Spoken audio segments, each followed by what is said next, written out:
그리스도의 은혜로 너희를 부르신 이를 이같이 속히 떠나 다른 복음을 따르는 것을 내가 이상하게 여기노라. 다른 복음은 없나니 다만 어떤 사람들이 너희를 교란하여 그리스도의 복음을 변하게 하려 함이라.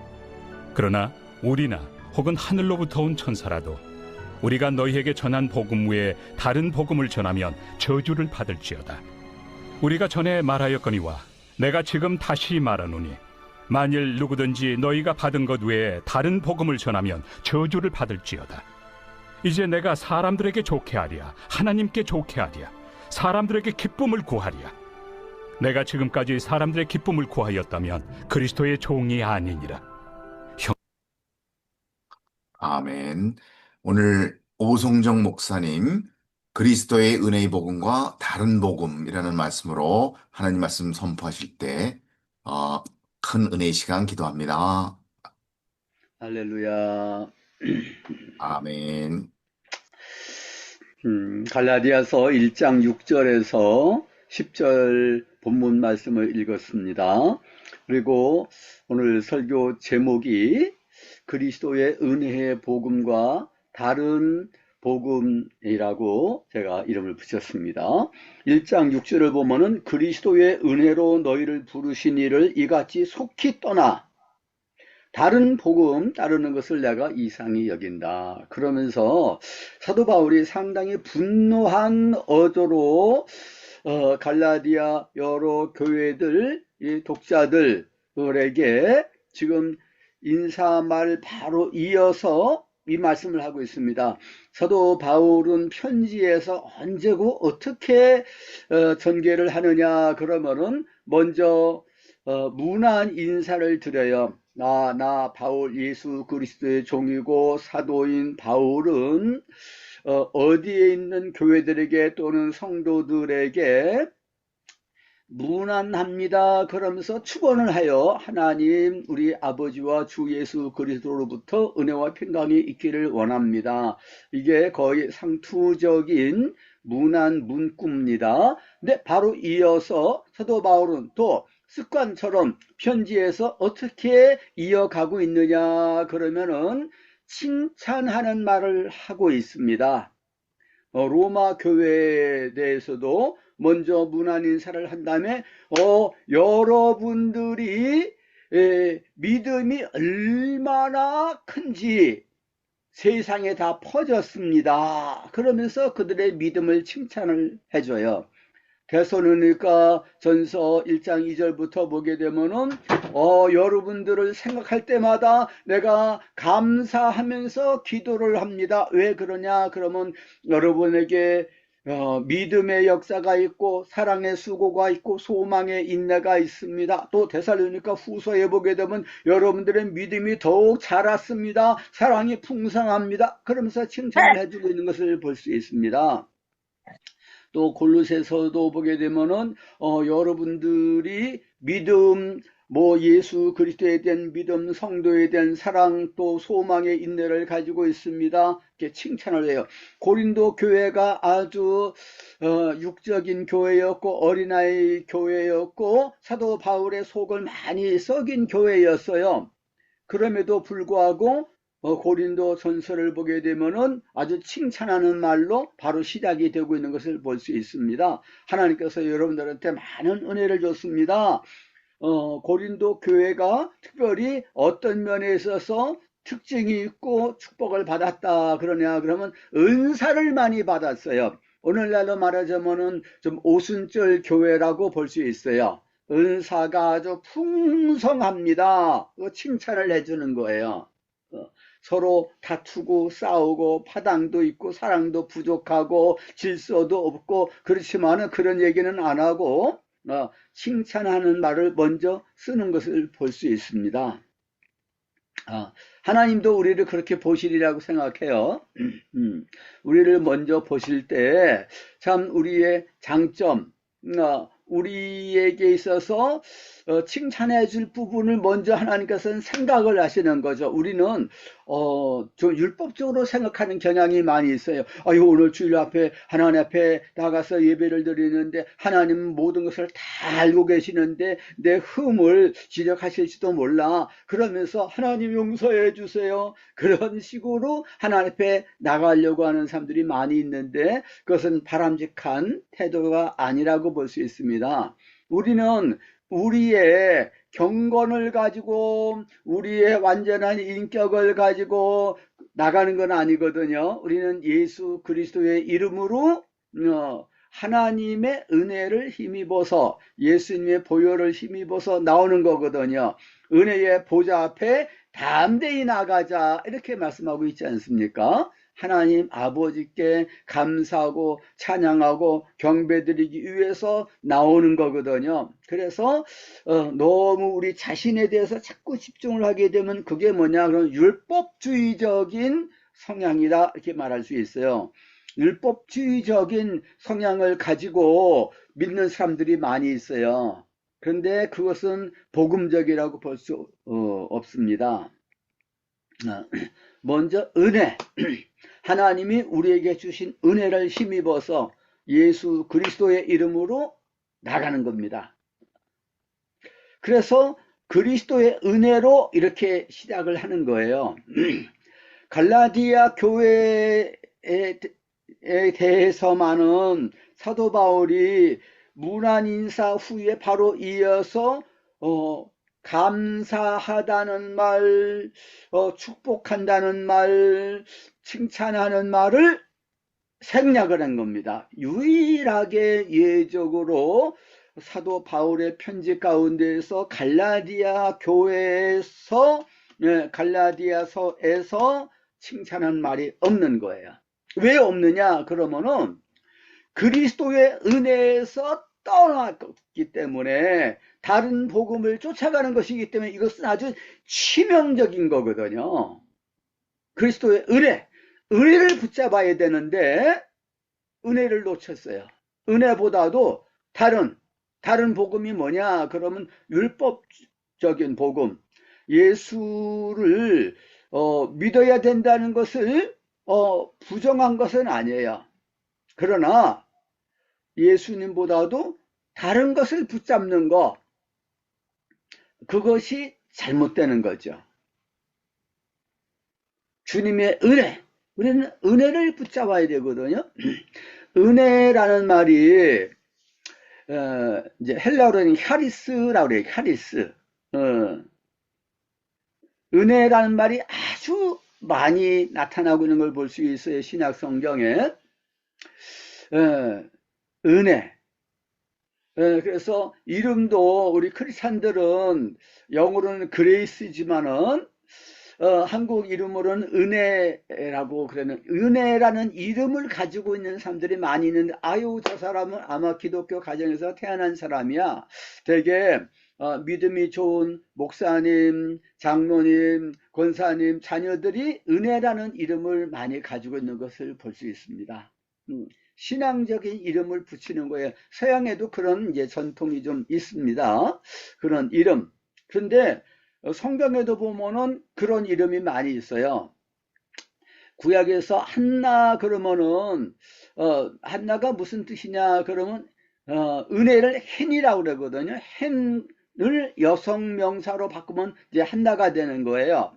그래서 은혜 받은 자. 이렇게 은혜라는 말이 이제 구약에 많이 나와요.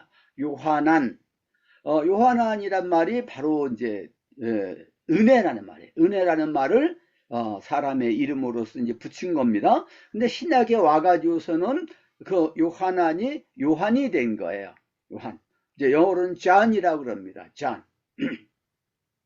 은혜. 은혜라는 말은 정말 아름답지 않습니까? 그 NIV 성경에서는 은혜를 뭐라고 또 번역하느냐 그러면은 그 캔이라는 말을 그레이스 이렇게 번역을 옛날에 했는데 NIV 성경에서는 love라고 번역했어요. 또 다른 성경에서는 everlasting love 이렇게 번역을 해요. everlasting이라는 것은 변함이 없이 영원토록 지속되는 것을 말하는 거예요. 사랑을, 어떤 때는 좀 사랑을 베풀었다가 어떤 때는 사랑하지 않고, 세상 사람들은 그러지 않습니까? 뜨겁게 사랑했다가 금방 아주 차갑게 냉랭해져가지고 서로 갈라지기도 하고, 그러는 경우가 많이, 그건 참 사랑이라고 말할 수가 없죠. 하나님의 사랑, 아가페의 사랑, 그 사랑은 은혜로운 사랑, 자비로운 사랑이에요. 변함이 없는 사랑이라는 것입니다. 무조건인 사랑, 끊임없는 사랑. 우리가 먼저 하나님을 사랑한 것이 아니고 하나님이 먼저 우리를 사랑하셔서 그 아들을 우리의 죄를 위해서 화목제물로 주셨다. 이로써 우리가 사랑을 안다. 그래서 우리도 형제를 사랑하자 이렇게 말씀하는 것입니다. 예, 먼저 사랑을 베풀고 자격이 없는데도 불구하고 우리에게 사랑을 부어주시는 거예요. 이것이 하나님의 사랑이고 하나님의 은혜라는 것입니다. 그래서 하나님의 사랑과 하나님의 은혜는 이제 하나다 이렇게 말할 수가 있어요. 그런데 종종 보게 되면은 그냥 은혜라고만 그러는 경우도 많이 있어요. 은혜. 그런데 은혜가 하나님의 은혜가 다양하지 않습니까? 하나님의 은혜가 아주 만 가지 하나님의 은혜가 있어요. 그런데 무슨 은혜를 말하는 거지? 예수 그리스도의 은혜를 말하는 겁니다. 그냥 은혜 그러면은 예수 그리스도의 은혜를 말하는 거예요.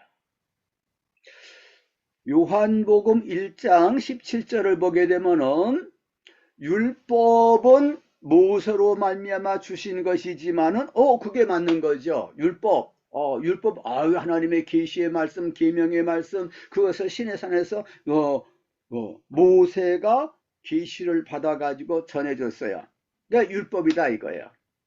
그런데 은혜와 진리는 예수 그리스도로 말미암는다 이렇게 말씀했어요. 은혜와 진리, 예수 그리스도를 통해서 은혜와 진리를 우리가 받는다는 겁니다. 또 말씀이 육신이 되어 우리 가운데 거하심에 그 영광을 보매 아버지의 독생자의 영광이 은혜와 진리가 충만하더라. 우리가 그에게서부터 받으니 은혜 위에 은혜더라 그랬습니다. 우리가 주님께로부터 뭘 받느냐? 그러면 은혜를 받는 거예요. 은혜를 받는데 은혜 위에 은혜, 은혜 위에 은혜 계속해서 받아들이는 은혜라 이거죠. 한없는 은혜. 오늘 찬송 부른 것처럼 어메이징 그레이스다 그래요. 어메이징 그레이스. 놀라운 은혜. 놀라운 은혜. 야, 이와 같은 은혜를 하나님 우리에게 베풀어 주셨구나. 나 같은 죄인을 살려주셨구나. 잃어버린 영혼들을 하나님께서 이렇게 찾아주셨구나. 그래서 간증이 있는 겁니다. 나는 이런 은혜를 받아서 이런 은혜를 체험하고 보니까 나는 너무 행복해. 나는 너무 기쁨이 있고 나는 영원한 소망을 가지게 되는데 나는 두려움이 없고 근심 걱정이 나에게는 참 평안이 있어. 저는 이제 어렸을 때 참 아주 여유롭게 살았거든요. 집을 나간 적도 있었어요. 초등학교 때도 한번 집을 나가고 중학교 3학년 때인가 고등학교 1학년 때인가 제가 또 집을 나갔어요. 아주 세상 참 좀 아주 슬프게 살았다 이렇게 볼 수 있어요. 아주 눈물도 많고 그냥 회색빛의 그런 생활을 살았는데 예수를 고등학교 때 영접을 선한 다음에 마음에 기쁨이 샘솟는 거예요. 평안이 넘치는 겁니다. 그래서 수고하고 무거운 짐진 자들아 다 내게로 오라 내가 너희를 쉬게 하리라. 그 말씀이 마태복음 11장 28절에 나오지 않습니까? 그 말씀이 너무 좋은 거예요. 그 말씀 수고하고 무거운 짐을 지고 있는 이렇게 짧은 인생을 그때 살았 때였었지만은 그러나 주님께서 내게 참 힘을 주셨구나. 인생이 힘든 게 아니에요. 인생이 겉으로 보기에는 참 힘들지만은 그러나 내 마음에 평안이 있는 거예요. 그래서 평안에 대한 찬송을 제가 많이 불렀어요. 내 영혼의 지극히 깊은 데서 맑은 가락에 울려나네 이런 찬송도 부르고요. 내 영혼이 은총 입어 충한 죄짐 벗고 보니 이 세상이 천국이 됐다 그런 찬송도 부르고 얼마나 마음이 기쁨이 충만한지 군대 가서도 기쁨이 충만하고 얼람전에 있을 때도 거기서 기쁨이 충만하고 항상 기쁨이 충만해요. 제가 독일에 처음에 유학을 갔는데 유학을 갔을 때 9개월 동안 혼자 있었어요. 그때에도 늘 찬송을 부르면서 주님과 함께 있으니까 얼마나 좋은지 알 수가 없어요. 무슨 일을 만나든지 언제든지 참 주님의 은혜가 내가 넘친다는 것입니다. 주님의 은혜가 있으면 이제 족한 거거든요. 그래서 사도 바울은 편지 맨 마지막에 안 적고 그렇게 끝나는 거 볼 수 있어요. 유대인들은 뭐 God bless you 그런 식으로 하나님의 은혜가 하나님께서 함께 하시기를 바랍니다. 뭐 하나님이 축복하시기를 바랍니다. 이런 식으로 많이 축원을 했지만은 그러나 이렇게 편지 맨 마지막에 보면은 갈라디아서 6장도 맨 마지막에 한번 보겠습니다. 6장 18절에 형제들아 우리 주 예수 그리스도의 은혜가 너희 심령에 있을지어다 그랬잖아요. 우리 주 예수 그리스도의 은혜가 너희 심령에 있을지어다. 또 에베소서 6장 24절 맨 마지막에 우리 주 예수 그리스도를 변함없이 사랑하는 모든 자에게 은혜가 있을지어다. 그냥 은혜는 예수 그리스도의 은혜예요. 또 빌립보서에서도 맨 마지막에 주 예수 그리스도의 은혜가 너희 심령에 있을지어다. 이런 식으로 거의 똑같이 그냥 거의가 아니라 아주 항상 그렇게 말하고 있는 걸 볼 수 있어요. 그런데 디모데전서 맨 마지막에 6장 21절인데 거기서는 뭐라고 축복 인사말로 끝이고 있느냐 그러면은 은혜가 너희와 함께 있을지어다. 사실은 똑같은 말이에요. 은혜가 함께 있기를 원합니다. 그러면 건강하기를 위해서 축원하는 말인가? 거기에도 포함이 되겠지만은 그러나 1차적으로는요 그리스도의 은혜입니다. 오직 그리스도의 은혜예요. 요한계시록도 사도 요한이 쓴 편지이고 또 묵시문학이지만은 맨 마지막에 뭐로 끝납니까? 아멘 주 예수여 오시옵소서 주 예수의 은혜가 너희와 함께 있을지어다. 그러니까 초대교회 때는 편지 맨 마지막에 그런 식으로 끝나는 것이 하나의 상례였던 것 같습니다.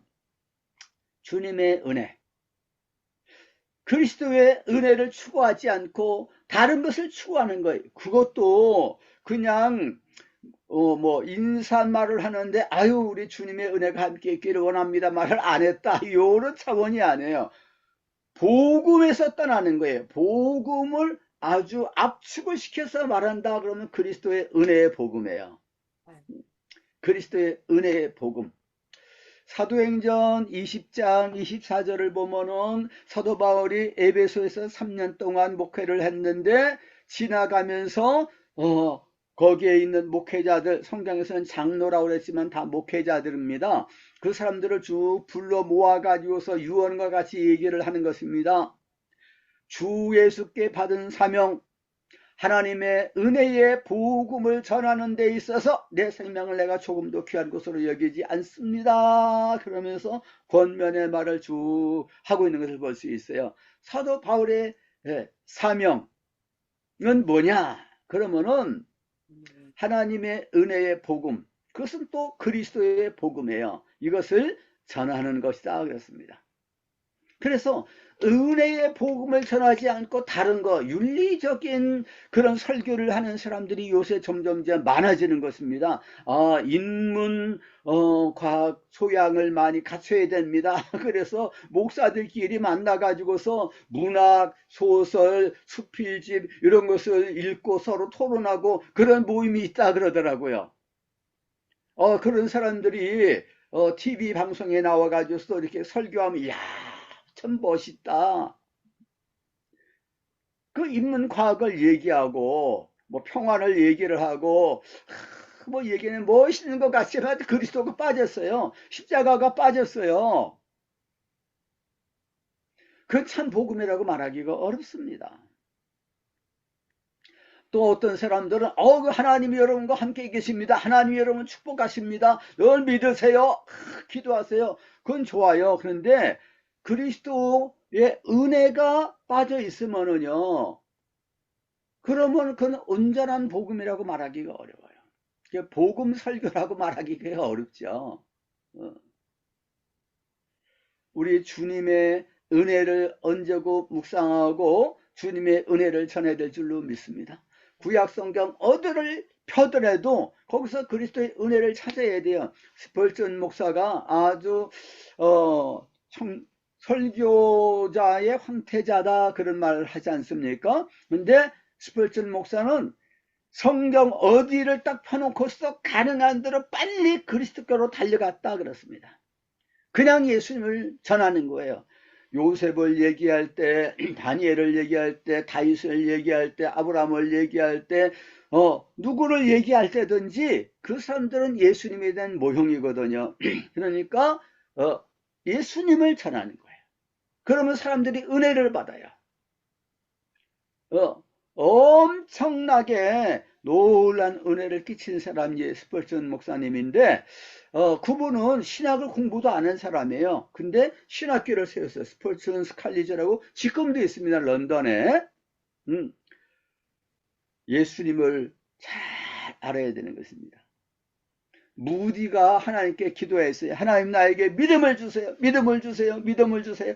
믿음이 하늘에서 뚝 떨어질 줄 생각을 하고서 간절히 기도했는데 하나님이 안 주시는 거예요. 근데 어느 날 로마서 10장 17절 말씀 읽는 가운데서 문제 해결을 받았어요. 믿음은 들음에서 나고 들음은 그리스도의 말씀으로 말미암았다. 그리스도의 말씀.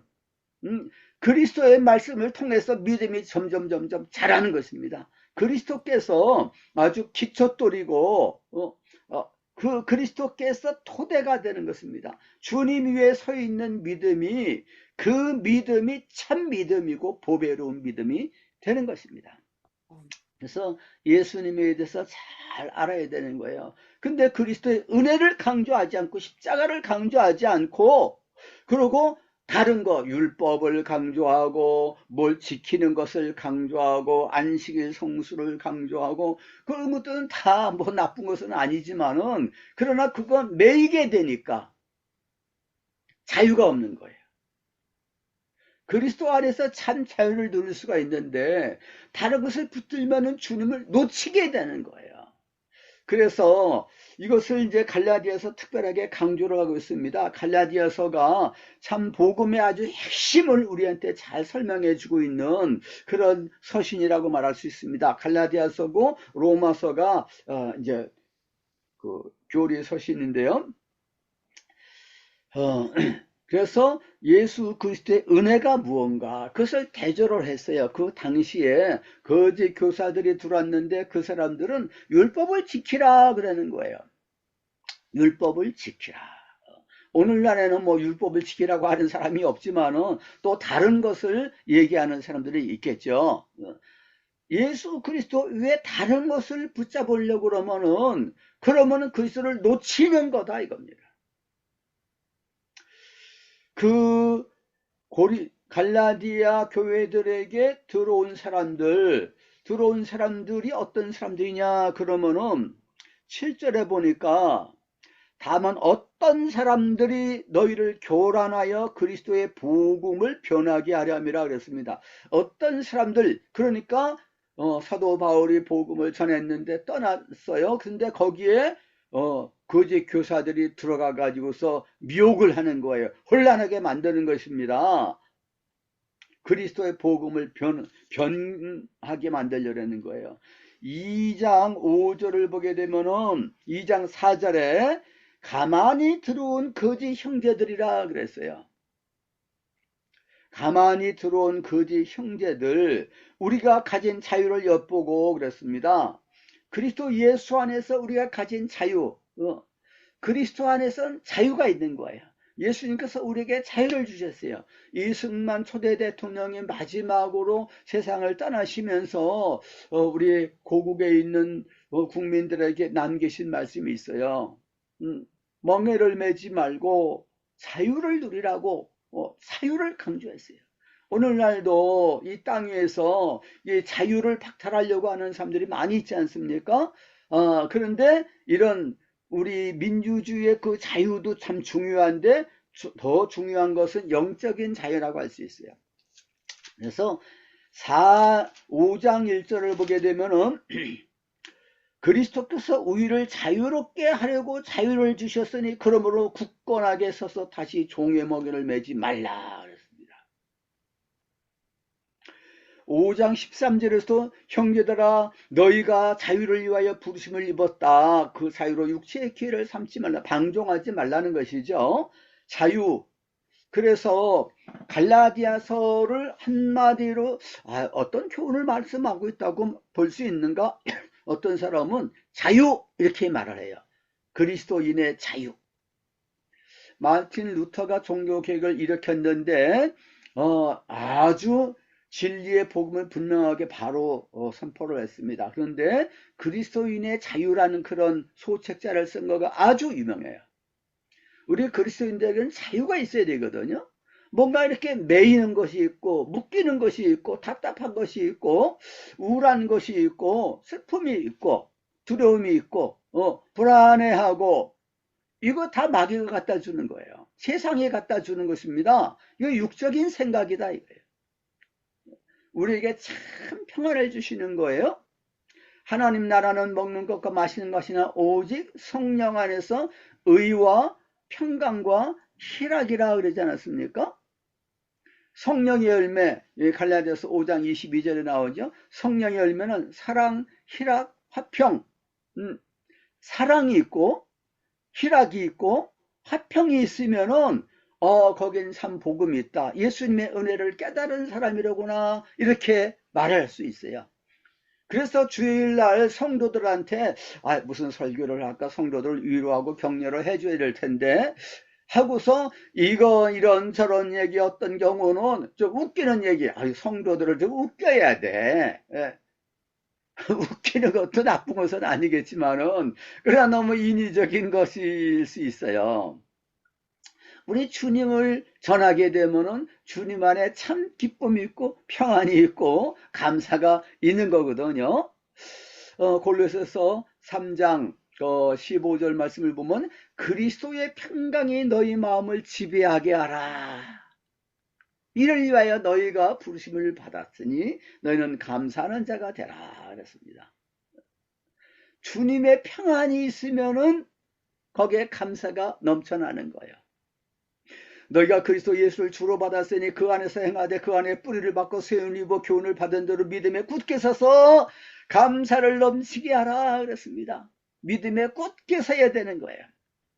예수님이 우리의 주님이기 때문에 그래서 주님 안에서 기뻐하라 그렇게 말씀하는 것입니다. 예수님이 나의 주인이 되시는구나. 십자가에 못 박히신 주님 부활하셔서 나의 주님이 되셨구나. 내 안에 계시는구나. 이게 주님의 은혜다 이거예요. 그런데 다른 율법을 얘기하고 세상 어떤 지식을 얘기를 하고 그렇게 하게 되면요 그거 들어서 좋은 것 같지만은 그러나 거기에 참 평안이 없어요. 평안은 주님이 주시는 거거든요. 너에게 평안이 있을지어다. 너희가 세상에서 환난을 당하나 담대하라 내가 세상을 이겼다 그러지 않습니까? 세상에서 환난을 당하는 거예요. 하나님 환난 없애주세요. 이 환난 없애주면 다른 환난이 또 있는 거예요. 환난은 있지만은 그러나 주님의 평안이 있으면 되는 줄로 믿습니다. 예수님이 세상을 이겼는데 주님이 나의 주님이 되시면은 나는 주님 안에 참 평안이 있는 줄로 믿습니다. 사도 바울은 감옥에도 수없이 갇히지 않았습니까?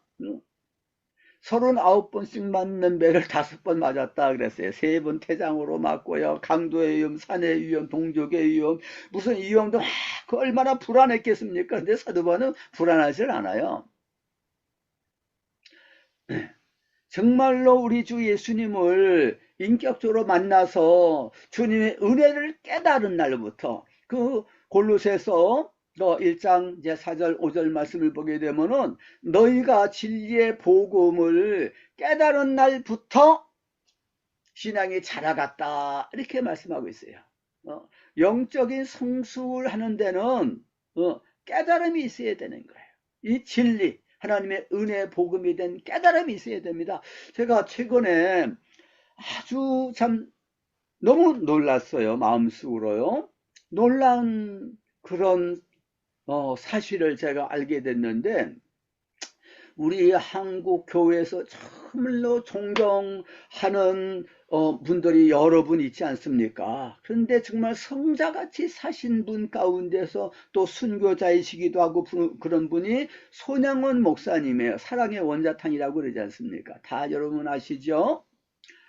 네, 그분이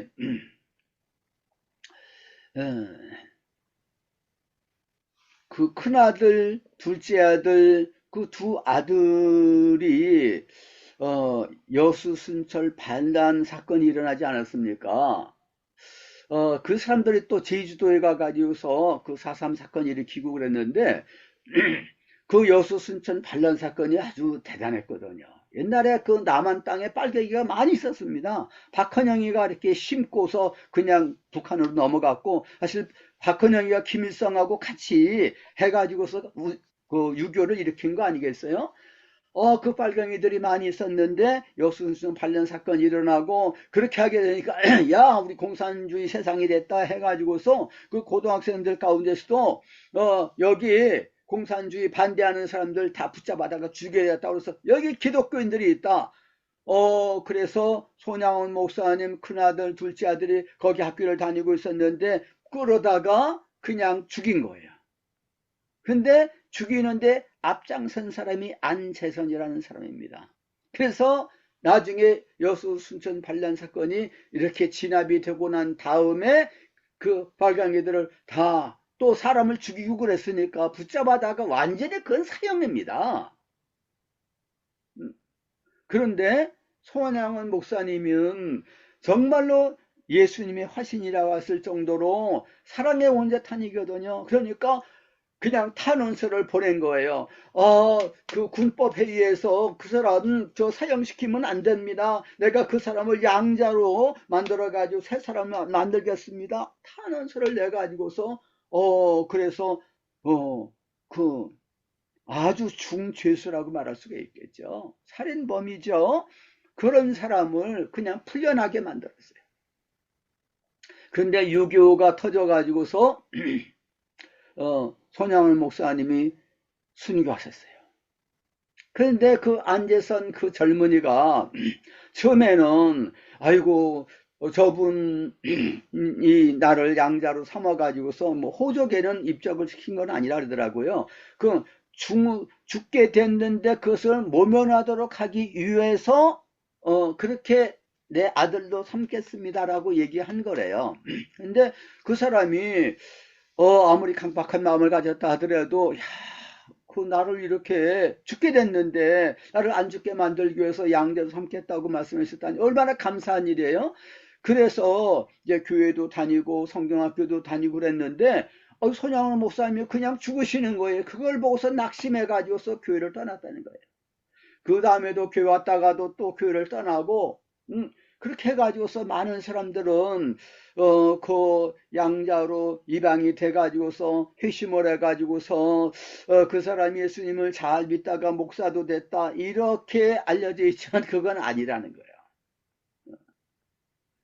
그 안재선 목사의 아들이 안경선 목사, 아니 안재선 목사가 아니에요. 안재선 그 사람의 아들이 안경선이라고 하는 목사인데 그 사람은 아프리카에 가서 선교도 하고 신앙생활을 잘 하는 것 같습니다. 그런데 그 사람도 자기 아버지는 신앙이 없었다고 얘기를 했어요. 그건 유튜브에 보면 유튜브에 그거 나옵니다. 그런데 그 안재선이라는 사람이 뭐 미국에 가서 목사가 됐다 그런 얘기도 떠돌고 그랬는데 그건 전부 가짜 뉴스고요. 49세에 아마 세상을 떠났을 것입니다. 미국에 간 적도 없고 목사가 된 적도 없고 그러고 믿음을 잃어버렸어요. 믿음을 잃어버린 것이라기보다도 참 믿음을 가지질 못했다고 봐야 되겠죠. 거듭남의 체험이 없는 거예요. 그것을 누구가 얘기했느냐 그러면은 손양원 목사님의 큰아들 둘째 아들 이제 세상을 떠나지 않았습니까? 또 그 딸이 있어요. 손동희 권사라고. 그러고 아들이 둘이 더 있었습니다. 손동장하고 손동길 이렇게 있을 것입니다. 근데 막내 아들이 목사님이 됐어요. 지금도 살아계셔요. 그분이 손양원 목사님 그 기념관을 이게 지키시면서 사람들한테 쭉 사실을 쭉 얘기하고 그러는데, 그 손동길 목사님이 연세가 참 많으신 분인데 자기 이제 의형이라고 말할 수 있죠. 그 안재선 그 형님은 예수를 믿지 않았습니다라고 얘기를 했어요. 그 사진도 이렇게 보여주더라고요. 끝까지. 그런 걸 봤을 때 아무리 성자 같은 분의 양아들이 됐다 하더라도 그 참 갚을 길도 없는 사랑, 그런 하나님의 사랑, 아가페 사랑을 입었다 할지라도 거듭나지 않으면은 변화가 되지 않는 거예요. 그런데 거기에 또 손양한 목사님의 그 손동결 목사님의 형이 있어요. 바로 위에 형은 이제 나이가 어려가지고서 순교를 하질 않았는데, 그 형은 아버지 일찍이 돌아가시고 아주 가난하게 살고 힘들고 그래서 그랬는지 역시 타락했어요. 그렇게 살다가 그냥 세상 떠났어요. 그것을 그 동생 손동결 목사님이 쭉 얘기를 하더라고요. 그 사실에 대해서 아는 사람 별로 없습니다.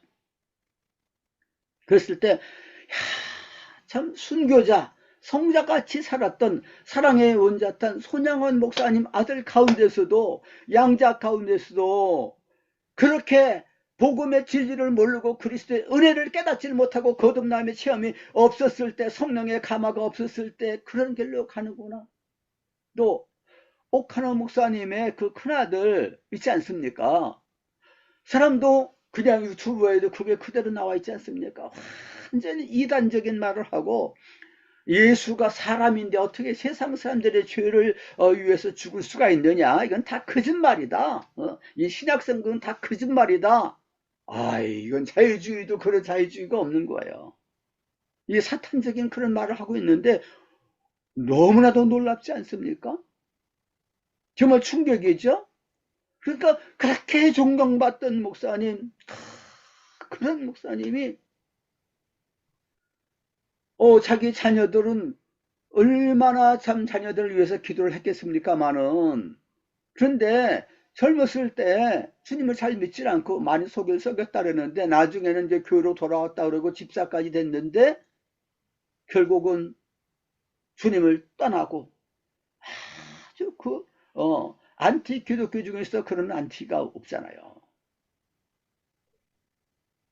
그런 것을 봤을 때 그리스도의 은혜를 바로 깨닫지 못하는 거가 이렇게 비극이구나 하는 것을 알 수 있어요.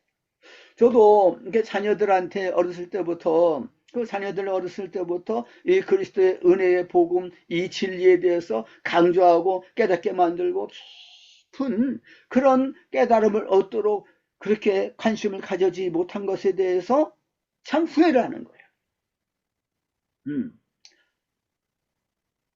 그래서 기도는 했지만은, 그러나 개인적으로 내가 더 관심을 가져야 되는데 이것저것 하다가 보니까 가정을 돌본다 그러면 좀 죄의식이 있는 거예요. 나는 쉬지 않고 주님만을 위해서 헌신한다. 옛날 분들은 많이 좀 그렇게 했었죠. 내가 좀 지나쳤구나. 균형을 잡지 못했구나. 그런 생각이 돼가지고서 자녀들한테도 참 죄스러운 마음도 많이 있고 그렇습니다만은, 이 그리스도의 은혜를 바로 깨달아는 것이 너무 중요하고, 십자가에 대해서 바로 아는 것가 중요하고, 체험적인 시상을 가지게 만들고, 어렸을 때 거듭남의 체험, 성령의 충만의 체험을 가지는 것가 너무 중요하다는 것을 새삼 깨달으면서, 전 이제 손녀들이 있는데 손녀들이 3명이 있습니다. 그 손녀를 위해서 늘 기도하는 게 그거예요. 일찍이 어렸을 때부터 거듭남의 체험을 가지게 해주세요. 성령 충만의 체험을 가지게 해주세요. 그 기도를 하는 것입니다. 사도 바울은 다른 복음은 없다 그랬습니다. 하늘의 천사들이라도 내가 너에게 가르쳐준 그 복음의 다른 복음을 전하는 것은 그건 다른 복음이다 이거예요. 사탄의 복음이다 이거예요. 고린도 후서 10장에서부터 13장까지도 고린도 교회가 사도 바울을 또 많이 애를 먹였는데 거기도 다른 교사들이 들어왔어요. 사도 바울은 뭐라고 말하면 사탄의 사자라 그랬어요. 광명의 천사처럼 가장하는데 사탄의 일꾼이다. 그러면서 그 사람들이 다른 예수를 전하고 다른 복음을 전하고 다른 영을 전하는데 받아들인다 그랬습니다. 그건 고린도 후서 11장 4절에 그 말씀이 나와요.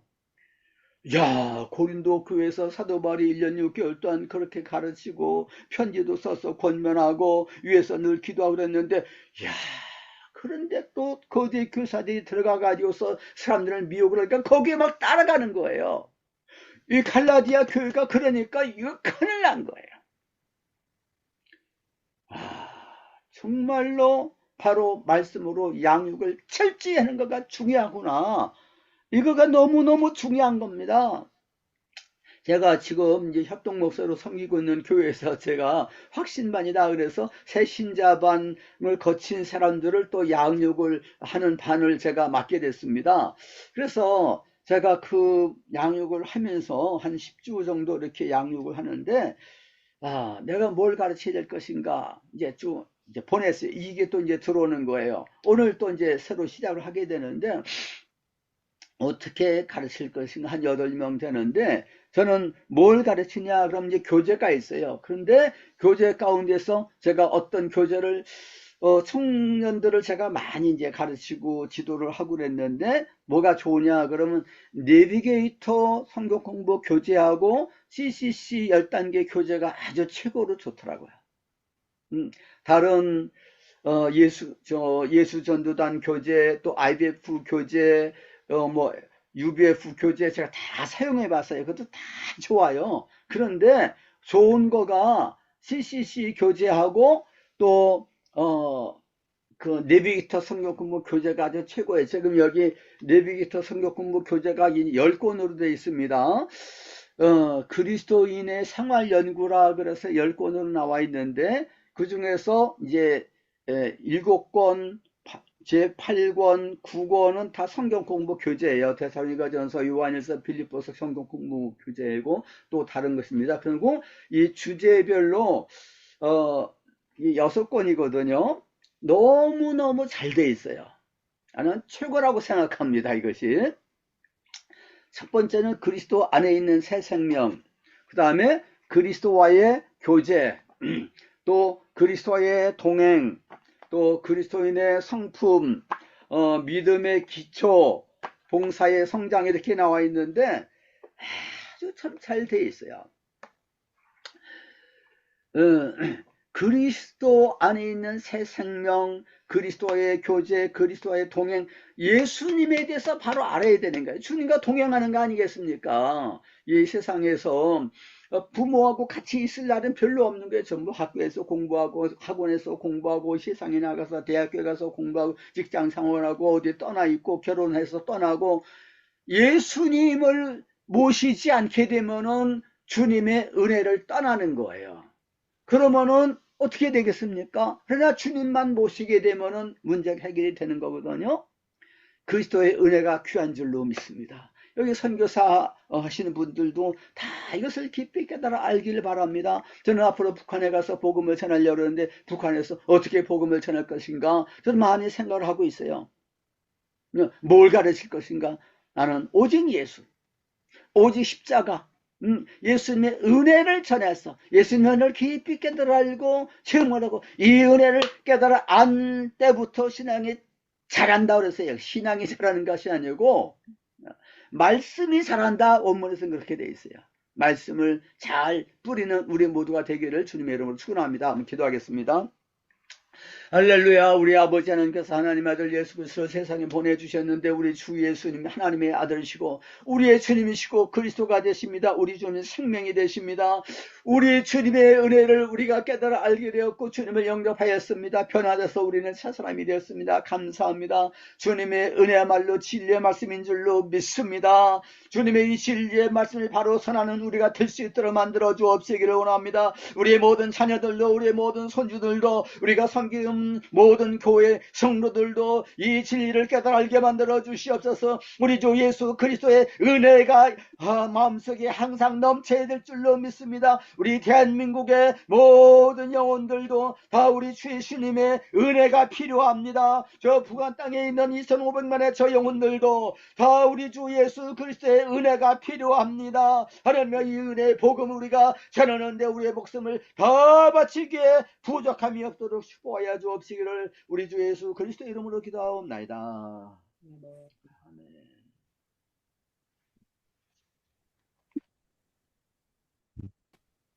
같이 말씀을 생각하면서 우리 주여 삼창하시고 통성으로 기도하시겠습니다. 다 같이 기도하시겠습니다.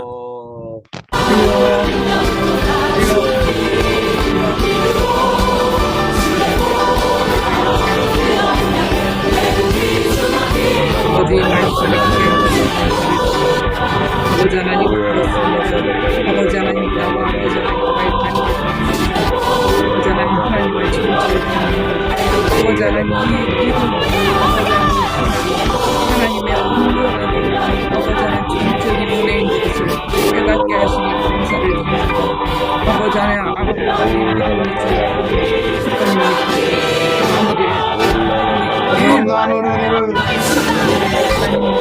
자녀로 태어났어.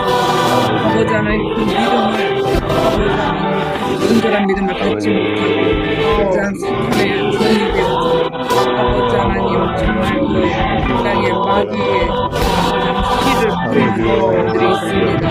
아버지 하나님 그들도 불쌍히 여겨주시고 기회를 주시고 하나님을 전적으로 믿을 수 있는 기회를 주시기를 간절히 바랍니다. 아버지 하나님 이 시간에 제가 감사를 드리고 있습니다.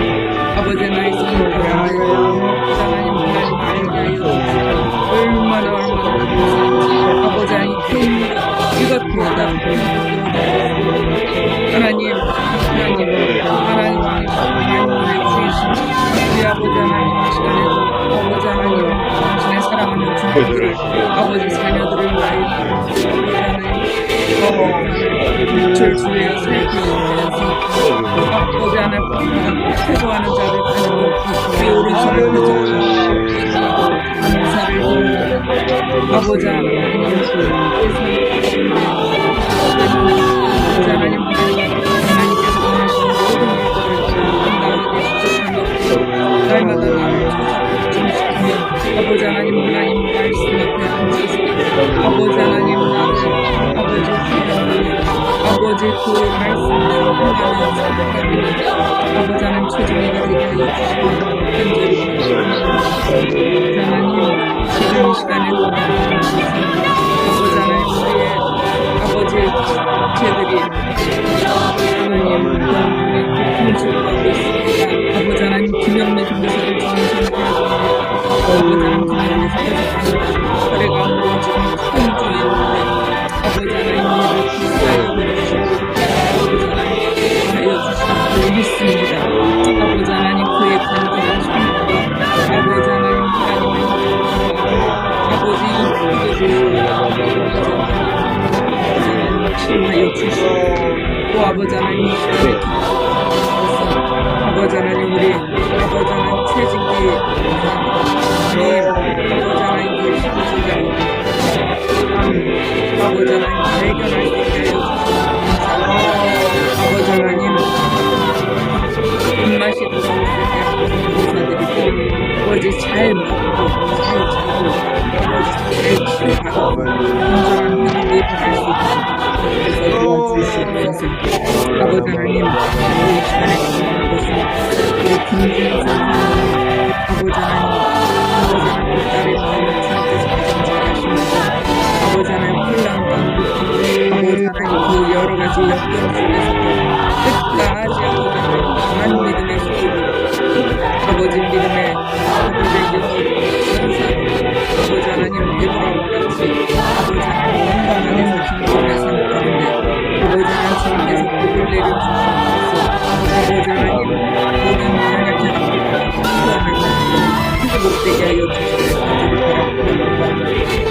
하나님 이 시간에 오시영 선교사님을 위해서 기도합니다. 오시영 선교사님 아버지 하나님 같이 인자 중에 아버지 낳은 자녀들이 있습니다. 아버지 하나님 보내시는 같이 아버지 하나님 같은 자의 옥중에서 낳은 자녀들이 아버지 하나님 아버지 하나님 선포하는 아버지 하나님 오, 할렐루야, 사역자들을 감사드립니다. 주옵소서. 우리 아버지 하나님께서 하나님의 아들 예수 그리스도 주님 안에 풍성한 은혜를 우리에게 베풀어 주셨사옵나이다. 그리스도의 은혜를 떠나지 않게 해 주옵소서. 하나님의 말씀에 굳건히 서게 만들어 주시옵소서. 흔들리지 않는 굳센 믿음으로 가야 주시옵시기를 원하옵나이다. 하나님이여 주님 안에 굳건히 서서 흔들리지 않게 만들어 주시옵시고 우리 주님의 담대한 능력 있는 증인이 되게 만들어 주시옵소서. 그리스도의 편지 그리스도의 향기가 되게 만들어 주시옵소서. 주님 떠나서는 우리는 살 수 없습니다. 오직 예수만 나가게 만들어 주시고 주님의 은혜가 있으면 우리는 족한 줄로 믿습니다. 주님의 은혜를 사모하게 만들어 주시옵소서. 우리 한국교회도 주님의 은혜가 충만하게 해주시고 우리 행복기도원에도 주님의 은혜가 충만하게 해 주시옵시고 오늘 주일 전 세계 교회마다 저 앞에 나와서 예배드릴 때 주님의 은혜가 풍성하게 임하기를 원합니다. 이제는 우리 구주 우리 주님 예수 그리스도의 은혜와 하나님 아버지의 사랑과 성령의 교통하심이 오직 우리 주님 예수 그리스도의 은혜로 만족하면서 주님의 은혜를 사모하고 은혜 위에 은혜를 더 받기를 소원하는 주의 사랑신 여기 모이는 모든 주님 자녀들 머리 위에 이제부터 항상 함께 있을지어다. 아멘.